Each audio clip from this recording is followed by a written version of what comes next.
नमस्कार. 750 वर्षापासून ज्याची आपण आतुरतेने वाट बघत होते, असं अयोध्येतील राम मंदिराचं लोकार्पण देशाचे यशस्वी व लाडके पंतप्रधान आदरणीय नरेंद्रभाई मोदी यांच्या अथक प्रयत्नाने सुप्रीम कोर्टाच्या सर्व परवानग्या घेऊन आज राम मंदिर हे लोकार्पण 22 तारखेला होत आहे. ह्याचा आनंद हा प्रत्येक भारतीयाला होत असून आता हे अयोध्येचं राम मंदिर हे आपणासाठी राष्ट्र मंदिर होत आहे आणि त्याचप्रमाणे हिंदूंचं एक मोठं तीर्थस्थान हे अयोध्ये नगरीतील मंदिर होत आहे. आज आपणा सर्वांस विनंती करते की 22 तारखेला 12:12 आपलं अयोध्येतील राम मंदिर लोकार्पण होत आहे.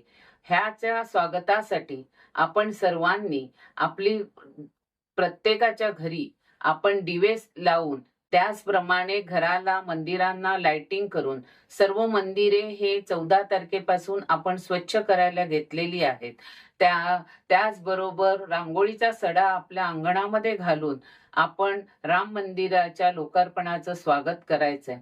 घरामध्ये गोडधोड करायचं आहे आणि मी आपणामार्फत महाराष्ट्राचे मुख्यमंत्री आदरणीय शिंदे साहेबांना विनंती करते की हा अविस्मरणीय जो दिवस आहे ह्यासाठी सगळ्यांना त्याचा आनंद घेण्यासाठी शाळांना व सरकारी कार्यालयांना सार्वजनिक सुट्टी ही आपण जाहीर करावी, जेणेकरून प्रत्येक माणूस ह्याचा अविस्मरणीय जो 12:12 समय आहे ह्याचा आस्वाद घेईल.